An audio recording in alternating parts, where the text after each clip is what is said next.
السلام علیکم ورحمۃ اللہ وبرکاتہ۔ اعوذ باللہ من الشیطان الرجیم، بسم اللہ الرحمن الرحیم۔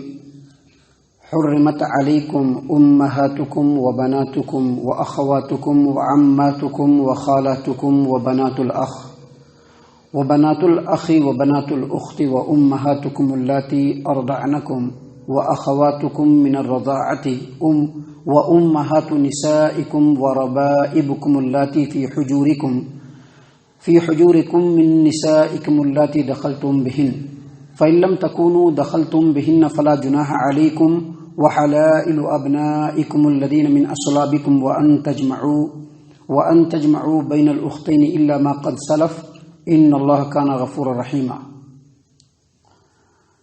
محترم سامعین اکرام، سورۃ النساء سورہ نمبر 4، اور اسی سورت سے ابھی آپ کے سامنے آیت نمبر 23 نمبر کی آیت کریمہ آپ کے سامنے تلاوت کی گئی۔ محترم سامعین اکرام، سورۃ النساء آیت نمبر 23 یہ ایسی آیت کریمہ ہے جس میں اللہ تبارک و تعالیٰ نے خواتین کے تعلق سے رشتے ناتوں میں ایسی عورتوں کا ذکر فرمایا ہے جن عورتوں سے نکاح نہیں کر سکتے ہیں، جن کو محرمات کہتے ہیں، یعنی حرام عورتیں جن سے نکاح کرنا حرام ہے۔ اس کو دوسرے لفظوں میں اس طرح بھی کہہ سکتے ہیں کہ اس آیت کریمہ میں ایسی عورتوں کا ذکر ہے یا ایسے رشتوں کا ذکر ہے کہ جن رشتوں میں عورتیں پردہ نہیں کریں تو کوئی حرج نہیں، یعنی اس میں اجازت ہے کہ پردہ نہیں کر سکتے ہیں۔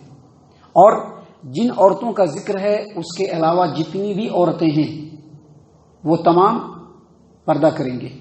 جن رشتوں کا ذکر ہے ان رشتوں کے علاوہ جتنی بھی رشتے ہیں عورتوں کے تعلق سے اس میں پردہ کرنا ضروری ہے، اور جن رشتوں کا یہاں پر ذکر ہے اس میں پردہ نہ کرنے کی اجازت ہے۔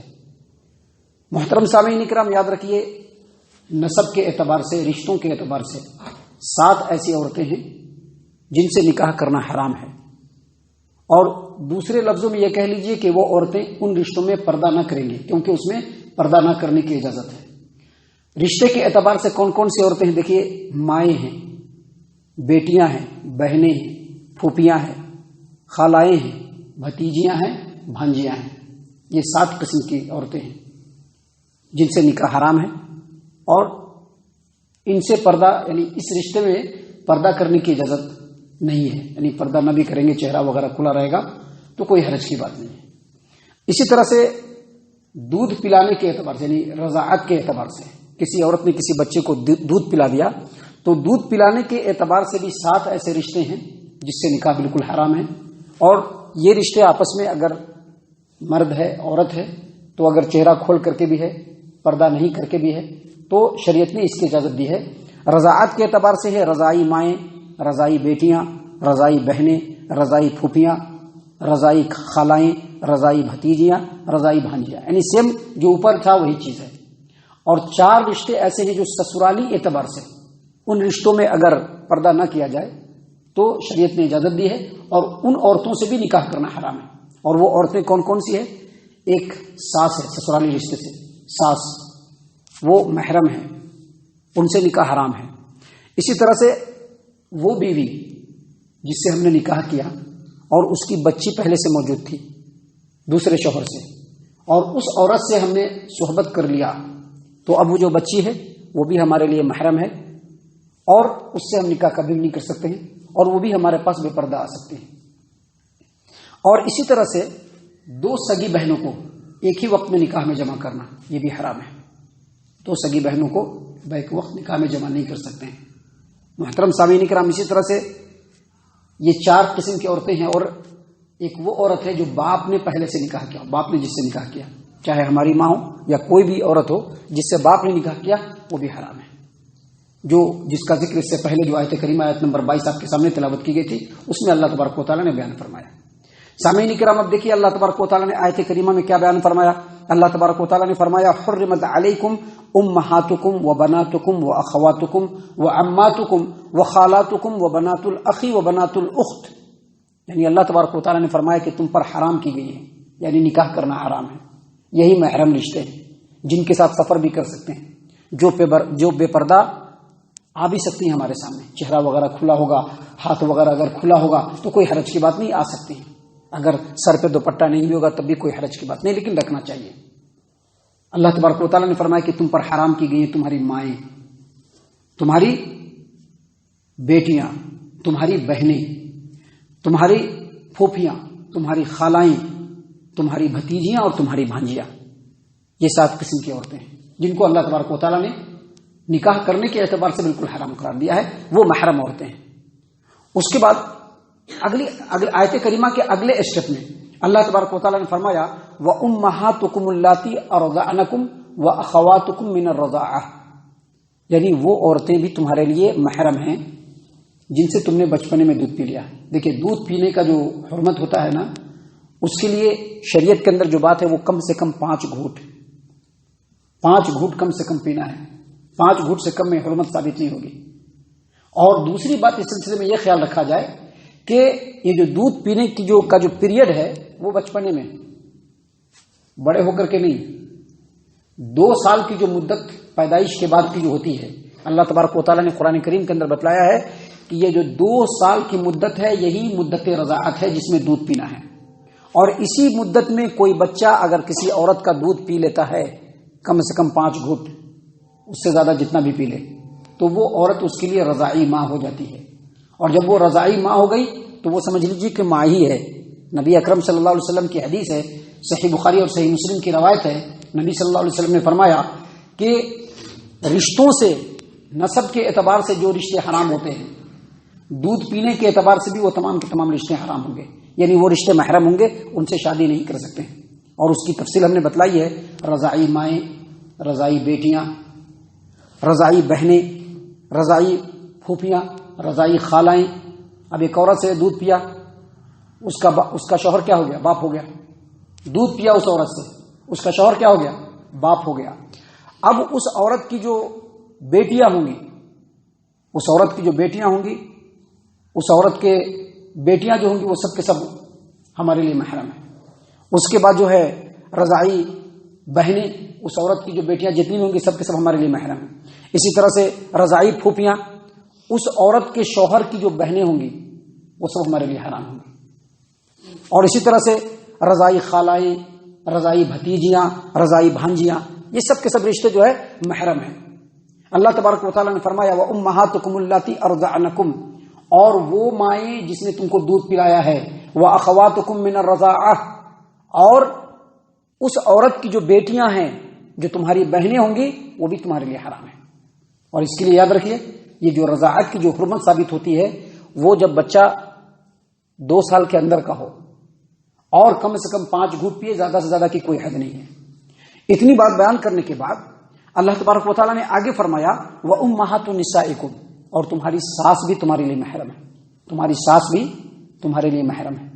ساس یہ محرم ہے. کیوں محرم ہے؟ بیٹی سے جیسے ہی اس کی شادی کیا ویسے ہی وہ ہمارے لیے محرم ہو گئی. اب وہ ہمارے لیے ماں ہے. اب اس سے ہم کبھی بھی شادی نہیں کر سکتے، چاہے اس بیٹی کے ساتھ اپنی صحبت کیا ہو یا نہیں کیا ہو. صرف نکاح کرنے سے ہی وہ اب حرام ہو گئی. وہ ساس ہو گئی، وہ ماں ہے، ان سے آپ نکاح نہیں کر سکتے ہیں. اور یہ بھی انہی عورتوں میں سے ہیں کہ جو اپنے داماد سے پردہ نہیں کرے گی، اجازت ہے اس کو.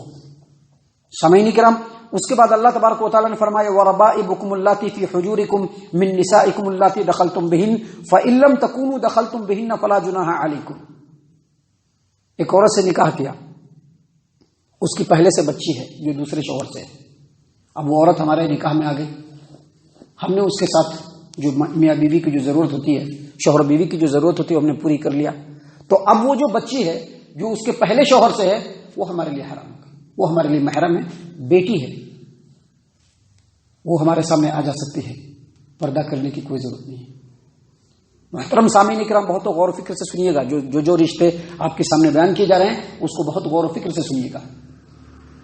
اللہ تبارک و تعالیٰ نے فرمایا کہ وہ بیویاں جن سے تم نے نکاح کیا ہے، اگر ان بیویوں کے پاس پہلے سے بیٹیاں ہیں جو ان کے پہلے شوہر سے ہیں، اور اگر آپ نے ان کے ساتھ ضرورت پوری کر لی ہے تو وہ بچیاں آپ کے لیے حرام ہیں، وہ محرم ہیں، آپ ان سے نکاح نہیں کر سکتے ہیں.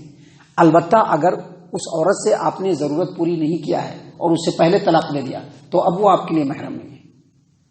اور اس کے بعد آگے اللہ تبارک و تعالیٰ نے فرمایا وَحَلَائِلُ أَبْنَائِكُمُ الَّذِينَ مِنْ أَصْلَابِكُمْ، اور تمہارے سگے بیٹوں کی بیویاں، سگے بیٹے جو صلبی بیٹے ہوتے ہیں، جو اپنے نطفے سے پیدا بیٹے ہوتے ہیں، ان کی جو بیویاں ہیں وہ بھی حرام ہیں، ان سے بھی نکاح نہیں کر سکتے، بالکل وہ بھی بیٹیاں ہیں، بہو ہے لیکن وہ بیٹی ہے۔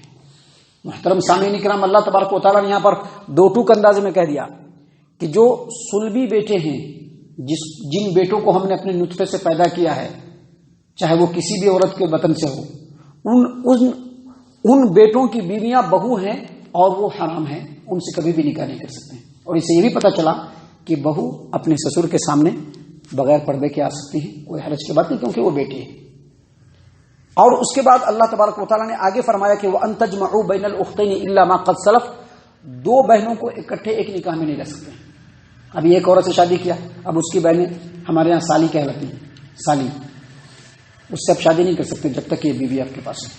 البتہ یہ اگر مر گئے یا آپ نے ان کو طلاق دے دیا تو پھر دوسرے سے شادی کر سکتے ہیں، لیکن یہاں پر یاد رکھیے اگرچہ یہ کنڈیشن اللہ تبارک و تعالیٰ نے کہا ہے، لیکن سالیاں یہ محرم نہیں ہے، کیونکہ کنڈیشن ہے ان کے ساتھ، ایک ساتھ نہیں جب رکھ سکتے، لیکن اگر ایک کو طلاق دے دیا تو دوسرے سے آپ شادی کر سکتے ہیں۔ اس چیز کو سامنے رکھیں گے تو اگرچہ محرمات میں ان کا ذکر ہوا ہے، اگرچہ ان سے بیوی کی موجودگی میں نکاح حرام ہے، لیکن اس کے باوجود ان سے پردہ کرنا ہے، کیونکہ یہاں پر کنڈیشن ہے، کیونکہ یہ ہمیشہ حرام نہیں ہے، ایک کنڈیشن کے ساتھ حرام ہے۔ جب تک ان کی بہن آپ کے زوجیت میں ہے، آپ کے نکاح میں ہے، تب تک وہ آپ ان سے نکاح نہیں کر سکتے، لیکن جب یہ آپ کی زوجیت سے نکل جائیں گی، چاہے جیسے بھی نکلے، طلاق دے کر کے نکلے یا پھر ان کا انتقال ہو جائے، تو پھر وہ آپ کے لیے حلال ہو جاتی ہے، لہذا ان سے پردہ کرنا ہے۔ اسی طرح سے حدیثوں سے یہ ثابت ہے، یہاں پر ثابت نہیں ہے لیکن حدیثوں سے ثابت ہے کہ جس عورت سے آپ نے شادی کیا ہے، جس عورت سے آپ نے شادی کیا ہے، اس کے بہن کے بیٹی سے بیک وقت آپ شادی نہیں کر سکتے، البتہ یہ نہیں رہیں گے تو آپ ان کے بہن کے بیٹی سے شادی کر سکتے ہیں۔ اور اسی طرح سے جس عورت سے آپ نے شادی کیا ہے، اس کے بھائی کے بیٹی سے بھی، یعنی جو بھانجی اور بھتیجی دونوں سے شادی نہیں کر سکتے، یعنی بیک وقت ایک ہی نکاح میں پھوپھی اور بھتیجی نہیں رہ سکتی ہے اور خالہ اور بھانجی نہیں رہ سکتی ہے۔ اس سے کیا پتا چلا کہ اگر یہ نہیں رہیں گی تو دونوں میں سے کسی سے بھی آپ شادی کر سکتے ہیں، اور اس سے یہ بھی پتا چلا کہ اگرچہ وہ محرم ہے لیکن ان سے بھی پردہ کرنا ہے۔ اب خالو ہے نا، خالہ کی موجودگی میں آپ ان سے شادی نکاح نہیں کر سکتے، لیکن پھر بھی پردہ کرنا ہے، پھر بھی پردہ کرنا ہے۔ اور پھوپھا ہوتا ہے نا، پھوپھا اپنے بیوی کی موجودگی میں اپنے بیوی کے بھتیجی سے آپ شادی نہیں کر سکتے ہیں، لیکن پھر بھی پردہ کرنا۔ کیوں؟ کیونکہ کنڈیشن ہے کہ اگر پھوپھی نہیں رہے گی تو ان سے شادی ہو سکتی ہے۔ اگر کسی وجہ سے ان کو طلاق دے دیا یا کسی وجہ سے یہ مر گئی تو ان سے شادی کرنے کا حق ہے، اللہ نے حکم دیا ہے، اللہ نے اور اس کے رسول صلی اللہ علیہ وسلم نے کہا کہ ایک ساتھ شادی نہیں کر سکتے، ایک ہی نکاح میں نہیں رکھ سکتے، لیکن اگر ایک کسی وجہ سے ہٹ جائے، انتقال کر جائے یا آپ نے ان کو طلاق دے دیا تو بھتیجی سے بھی شادی کر سکتے ہیں ان کی، اور ان کی بھانجی سے بھی شادی کر سکتے ہیں۔ تو اس کا یہ مطلب ہوا کہ کنڈیشن کے ساتھ اگرچہ وہ محرم میں سے ہیں، حرام عورتوں میں سے ہیں، لیکن پھر بھی ان سے پردہ کرنا ہے۔ اور اللہ تبارک و تعالیٰ نے آگے بیان فرمایا کہ دو بہنوں کو اکٹھا ایک نکاح میں نہیں رہ سکتے ہیں، الا ما قد سلف، ہاں جو پہلے کر لیا سو کر لیا، لیکن اس حکم کے معلوم ہونے کے بعد اب کوئی ایسا نہیں کر سکتا ہے۔ اگر کوئی ایسا کرتا ہے وہ اللہ تبارک و تعالیٰ کے حکم کی مخالفت کرنے والا ہے۔ اور اس کے بعد اللہ تبارک و تعالیٰ نے فرمایا ان اللہ کان غفور الرحیمہ، بے شک اللہ تبارک و تعالیٰ بخشنے والا اور رحم کرنے والا ہے۔ محترم سامعین کرام، یہ اتنی ساری باتیں ہیں آپ کے سامنے جو بیان کی گئی ہیں، اس کے علاوہ یعنی اس آیت کریمہ سے پہلے جو ایک آیت کریمہ ہے اس میں اللہ تبارک و تعالیٰ نے واضح طور پر کہہ دیا کہ باپ کی بیوی سے نکاح نہیں کر سکتے، اور اگلی جو آیت کریمہ ہے آیت نمبر 24 جو کل آپ کے سامنے بیان کی جائیں گی انشاءاللہ، اس میں اللہ تبارک و تعالیٰ نے بیان فرمایا ہے کہ دنیا میں جتنی بھی عورتیں شادی شدہ ہیں ان سے بھی آپ شادی نہیں کر سکتے۔ دنیا میں جتنی عورتیں شادی شدہ ہیں آپ ان سے شادی نہیں کر سکتے، وہ بھی آپ کے لیے حرام ہے۔ کب تک حرام ہے؟ جب تک کہ وہ اپنے پہلے شوہر سے طلاق نہ لے لے یا اس کا شوہر مر نہ جائے اور وہ عدت نہ گزار لے، جب تک وہ آپ کے لیے حرام ہے۔ اللہ تبارک و تعالیٰ نے اگلی آیت کریمہ میں اسی بات کو بیان فرمایا ہے۔ اللہ تعالیٰ سے دعا ہے کہ اللہ تبارک و تعالیٰ ہم تمام کو ان تمام باتوں کے اوپر خوب غور و فکر اور تدبر کرنے کی توفیق عنایت فرمائے، آمین۔ اللہ تبارک و تعالیٰ ہم تمام کو صحیح معنوں میں پکا سچا مومن مسلمان بنائے، اللہ اور اس کے رسول صلی اللہ علیہ وسلم کی اطاعت و فرما برداری کرنے والا بنائے، صحابہ کرام رضی اللہ عنہم کے طریقے پر چلنے والا بنائے، جنت الفردوس میں جگہ عطا فرمائے۔ اے اللہ ہم تمام کو جہنم سے پناہ دے، اے رب العالمین ہم تمام کو جہنم سے پناہ دے، اے مالک الملک ہم تمام کو جہنم سے پناہ دے، آمین یا رب العالمین۔